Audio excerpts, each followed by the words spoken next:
Hey guys, this is Bridget and I'm here in Scotland.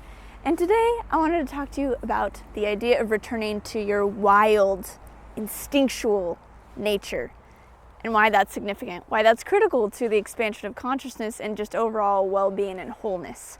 So let's dive into it. First and foremost, we have been very domesticated in so many ways, and I've seen this so much on my trip to Scotland and just in general in our culture around the world, that it just is something that I need to bring to awareness because it's symbolic, it's reflective of where we're at. But just to start, it's like we have this idea, this pull towards the higher states of being, right? Even colors, right? Like the blues and the purples. At my East Coast adventure with Patrick and Gabe, it was hilarious because I said to everyone, about 25 people, I was like, okay, paint the color that you despise the most. Don't talk to each other, but just paint it. And I had everyone hold it up. Orange. No one liked orange. There's something about like the lower chakras that just were like, no, I can't handle it. I don't like those energies. And so it's like we're separate from our lower natures. And that's really about what coming into the wild is about. And coming into the wild also is coming back into focus, because when you're in your instinctual being, you're in your sensory experience, you're in your body. So you have to be focused. And in that focus, you feel the breeze, you feel the elements, you feel the sensing in your body. And at that point, you can smell bullshit and you can taste truth. So it's one of those things about getting outside of the conditioning, getting outside of the mind and getting back into what is the intuition, what is the instinctual drive that says yes or no to if this is a good decision for yourself in the future or not. So it's a great decision-making tool and it aligns the intuition in a powerful way. So I wanted to give you some examples right here actually. These hills, these beautiful mountains here in Scotland, they used to be covered with trees, believe it or not. Forests, mass forests like the Pacific Northwest in the United States.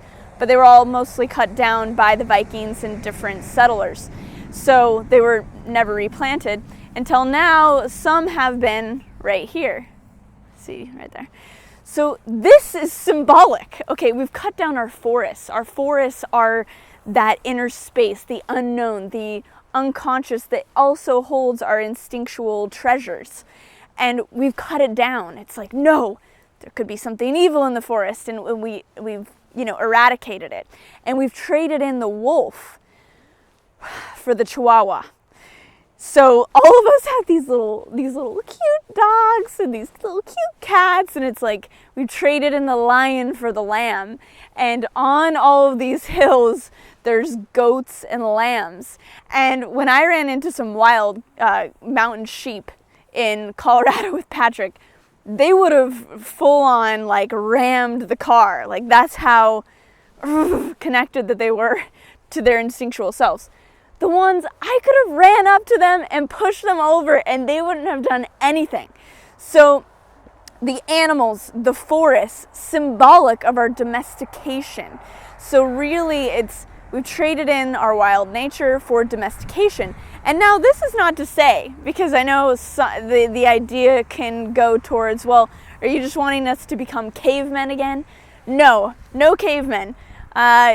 Not into that, because that's not even accurately who we are, because we've been mixed genetically. So the whole paleo thing, I don't know, because we are alien as well. So there is a refinement, yes.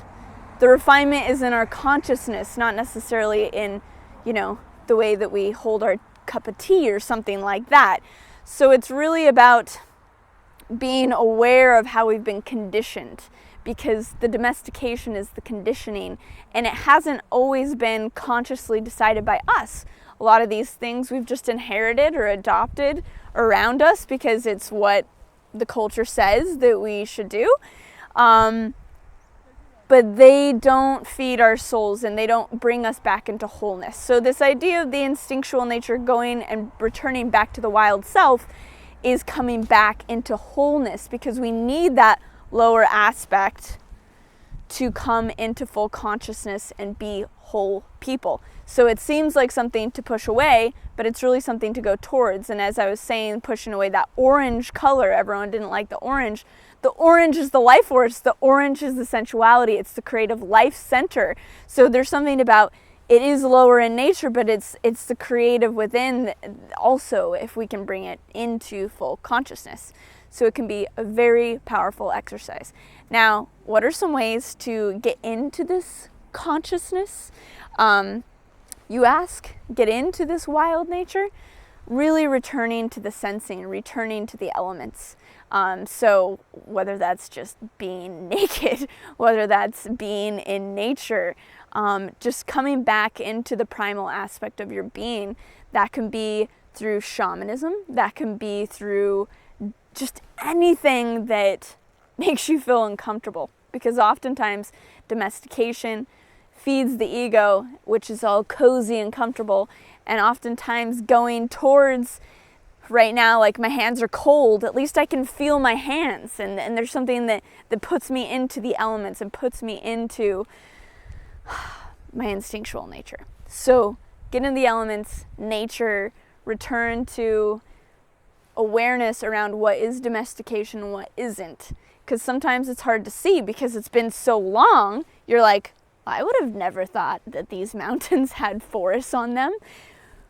And if we don't change this now and come into this full awareness, Pacific Northwest, boom, clear cut, and a generation later, no one even knew that there were forests there. And again, the wolves are gone.